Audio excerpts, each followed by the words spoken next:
안녕하세요. 9월 2일 화요일 굿모닝 뉴송을 시작하겠습니다. 로마서 말씀 저희가 살펴보고 있습니다. 어제 말씀이 이제 1장 1절에서 7절까지 말씀이었어요. 그래서 로마서의 초반부잖아요.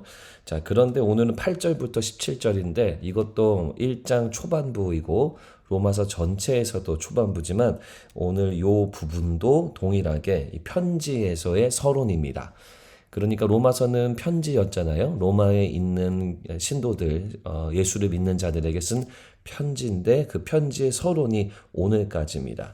자, 그래서 신학자들은 요 구절을 두 번째 서론이라고 말하기도 하고요.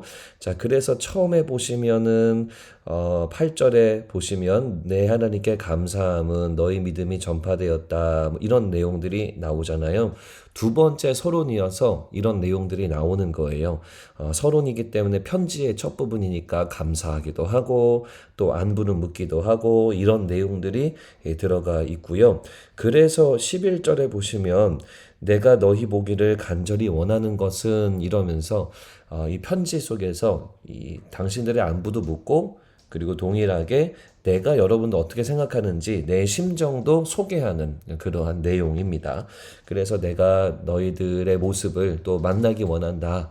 또 그러면서 만나고 싶은 이유가 뭐냐면 12절에 또 믿음으로 말미암아 서로 피차 아니함을 얻으려 한다. 뭐 이런 이유 때문에 보고 싶다. 뭐 이런 내용들이 오늘 본문에서 포함이 되어져 있습니다. 자, 그런데요. 오늘 말씀에서 서론으로 끝나지 않고 16절과 17절에 보면은 복음에 대한 설명이 나오는데 이것이 이제 서론으로 넘어가면서 두 번째 서론을 지나 일종의 이제 빌드업이에요. 지나서 이제 본론, 이 로마서의 전체 주제를 핵심적으로 요약하고 있습니다. 그래서 편지 전체를 통해서 보면 1장 16절과 17절의 이제 핵심 주제다라고 볼 수가 있어요. 제가 좀 설명을 드릴 테니까 한번 들어보세요. 16절에 보면 갑자기 내가 복음을 부끄러워하지 아니한다라고 말해요. 대단하죠. 바울이 복음을 하나도 부끄럽지 않다라고 말하는 것은 이 세상의 어떤 학문보다도 복음이 가장 위대하고 복음이 가장 선하고 복음이 가장 최고의 진리이기 때문에 부끄럽지 않다라는 거예요. 왜 부끄럽지 않을까요? 왜 그러냐면 그 다음에 나와요. 이 복음은 모든 믿는 자에게 구원을 주시는 하나님의 능력이 되기 때문이다 라는 거예요. 자, 복음을 부끄러워하지 않는 이유는 모든 사람에게 구원을 주시는 하나님의 능력이기 때문에 라는 거죠.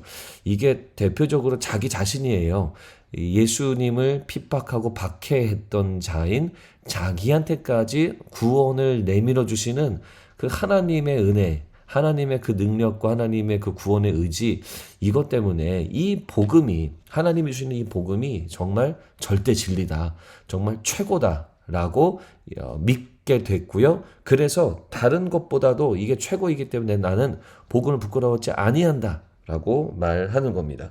그러면서 그 복음이 뭐냐면 하면서 17절에 나오는 거죠. 하나님의 의가 나타나서 믿음으로 믿음에 이르게 하고 오직 의는 믿음으로 말미암아 살리라 라는 겁니다. 그러니까요. 복음은 이 믿음으로 오직 예수님을 받아들이는 그 믿음으로 구원에 이르게 되는 것이 바로 복음이다 라는 거죠. 자기는 예수님을 온전히 따르지도 않았고 예수님을 사랑하지도 않았고 추종하지도 않았지만 그냥 은혜로 찾아오셔서 자기를 구원해 주신 것처럼 이 복음이라고 하는 것은 모든 사람들에게 이 구원을 주시는 하나님의 능력이다. 그러니 나는 이 복음을 부끄러워하지 아니한다. 라는 것이 이 16, 17절의 내용이고 이게 로마서 전체의 주제가 되겠습니다. 그래서 15절 거꾸로 올라가면 15절에 그래서 내가 로마에 있는 너희에게 복음을 전하기를 원한다. 라는 내용으로 이렇게 다 연결이 되고 있는 겁니다. 저는 이 말씀을 보면서 이 바울의 복음에 대한 태도가 묵상되어졌어요. 복음을 부끄러워하지 않는 태도. 바울은 그 당시에 학식 있는 사람이었고요. 율법적으로도 바리새파에 속해서 정말 완벽하게 율법을 행하고 있는 사람이었죠. 하지만 복음만이 가장 최고의 진리임을 깨닫고 절대 복음을 부끄러워하지 아니하고 이 복음을 전하는 삶을 삽니다. 저와 여러분들 모두도 이 복음을 마음속에 새겨서 복음을 가장 최고의 진리로 여기고 또 이 세상에 우리에게 주어진 하나님의 최고의 은혜로 여기고 이 복음을 받아들이는 이 믿음으로 살아가는 여러분들이 되시기를 바랍니다. 사랑하는 성도 여러분, 복음이 최고의 진리입니다. 우리가 부끄러워하지 아니하도 될 가장 최고의 진리, 복음 붙들고 오늘 하루를 살아가시는 여러분들 모두가 되기를 간절히 축원합니다. 하나님, 오늘 바울처럼 저희도 복음을 부끄러워하지 아니하고 나 같은 자도 살리신 그 은혜에 감사하며 사는 우리 모두가 되도록 인도하여 주시옵소서. 예수님 이름으로 기도드립니다. 아멘.